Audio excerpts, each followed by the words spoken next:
Bismillahirrahmanirrahim. Dalam video kali ini, cikgu akan menerangkan subtopik 2.5 iaitu teknologi pemprosesan makanan.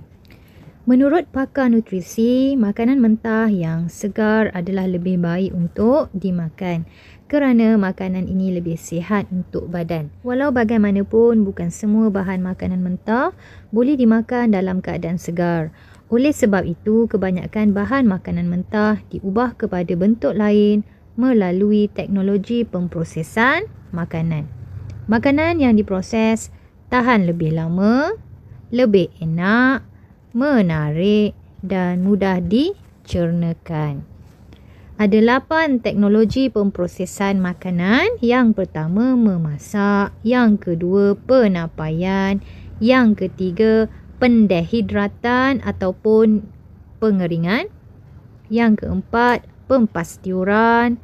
Yang kelima, pengetinan. Yang keenam, penyejuk bekuan. Yang ketujuh, penyinaran. Dan yang ke-8, pembungkusan vacuum.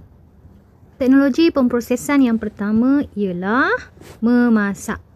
Pemprosesan makanan dengan cara memanaskan bahan makanan melalui teknik seperti celur, goreng, panggang, pengasapan, rebus, tumis, bakar dan kukus. Ini adalah kaedah kebiasaan di rumah ya.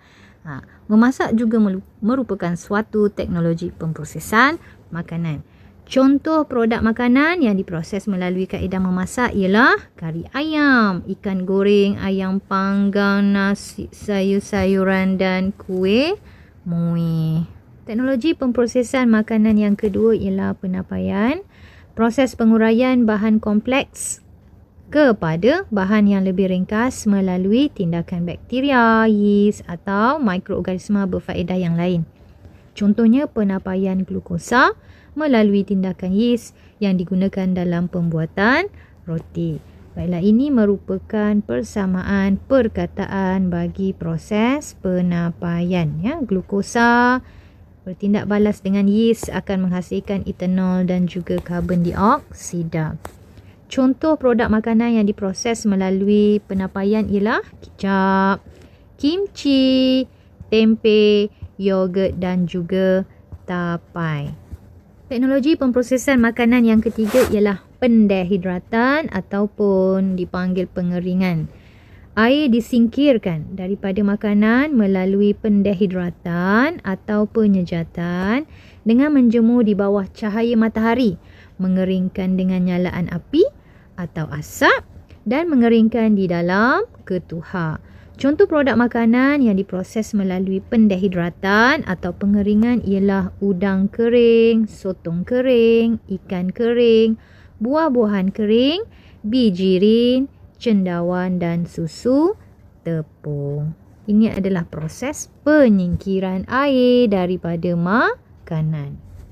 Teknologi pemprosesan makanan yang keempat ialah pempastiuran.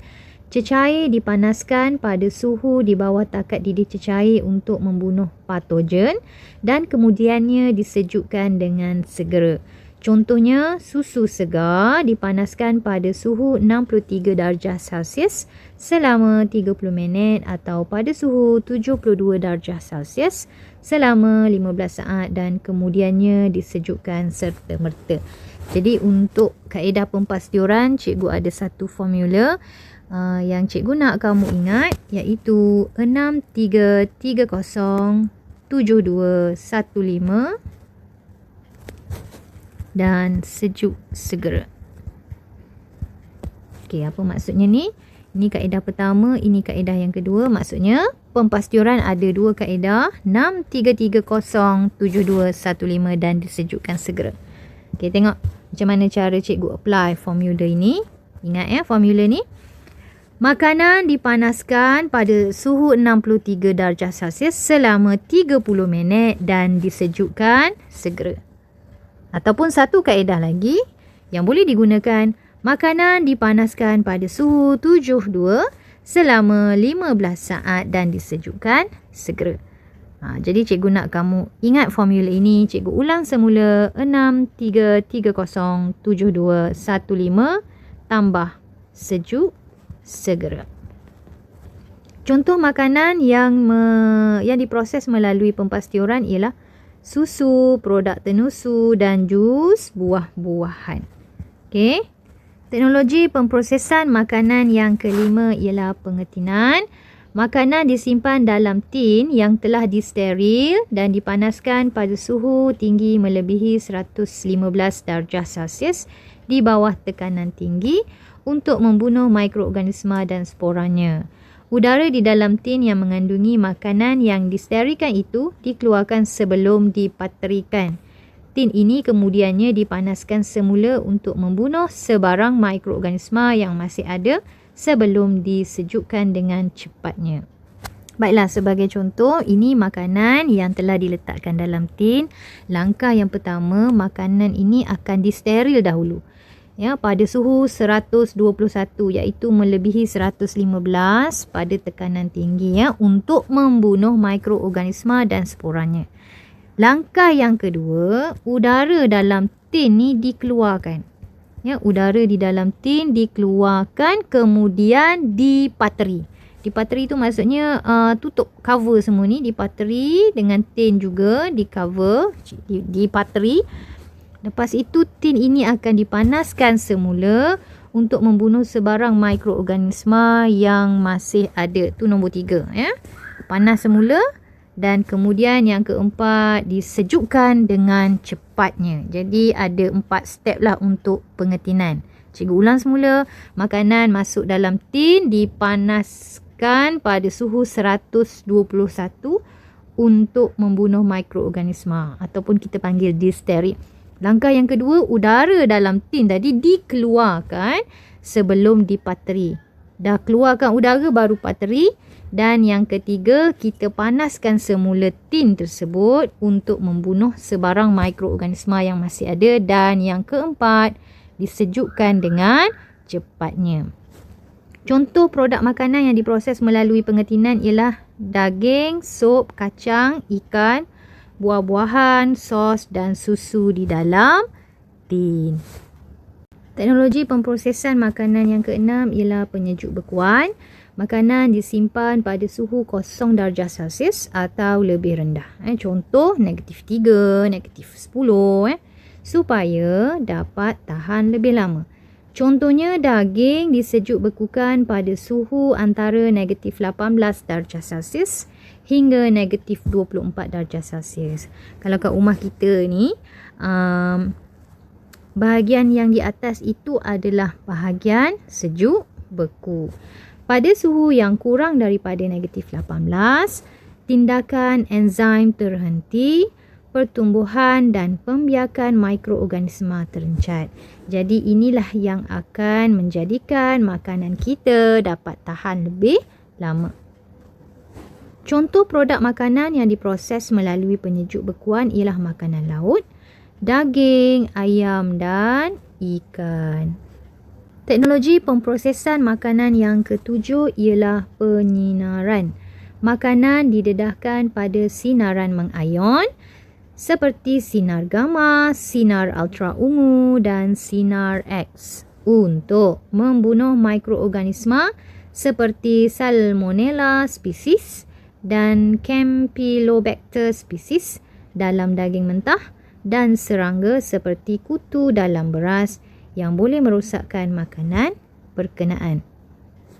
Sinaran mengayon juga dapat memperlahankan proses percambahan biji benih, pertunasan sayur-sayuran berubi dan pematangan buah-buahan. Contoh produk makanan yang diproses melalui penyinaran ialah sayur-sayuran, bijirin dan buah-buahan. Cikgu ulang semula, ada 3 jenis sinaran mengayon yang digunakan dalam kaedah penyinaran iaitu sinar gamma, sinar ultra ungu dan sinar X. Gunanya adalah untuk membunuh mikroorganisma seperti Salmonella species dalam daging mentah dan juga dapat membunuh serangga seperti kutu dalam beras. Itu sinaran mengayon juga dapat memperlahankan proses percambahan biji benih, pertunasan sayur-sayuran berubi dan pematangan buah-buahan. Dan Teknologi pemprosesan makanan yang ke-8 ialah pembungkusan vacuum. Udara disingkirkan daripada bekas atau beg plastik yang digunakan untuk membungkus makanan sebelum bungkusan itu ditutup dengan ketatnya. Boleh tengok gambar. Ni gambar bagi teknik pembungkusan vacuum. Ketiadaan udara di dalam bungkusan dapat mencegah pertumbuhan mikroorganisma di dalam bungkusan dan memberhentikan pengoksidaan makanan. Contoh produk makanan yang menggunakan pembungkusan vacuum ialah kacang, beras, durian dan sayur-sayuran. Jadi secara rumusannya, cikgu ulang semula. Teknologi makanan ini diperlukan untuk menjadikan makanan tahan lebih lama, lebih enak, menarik dan mudah dicernakan. Ada 8 kaedah teknologi pemprosesan makanan. Yang pertama, memasak. Yang kedua, penapaian. Yang ketiga, pendehidratan atau pengeringan. Yang keempat, pempasturan. Yang kelima, pengetinan. Yang keenam, penyejuk bekuan. Yang ketujuh, penyinaran. Dan yang terakhir ataupun ke-8 ialah pembungkusan vacuum. Jadi cikgu harap kamu faham dengan penerangan cikgu. Okey, itu sahaja. Sekian, terima kasih.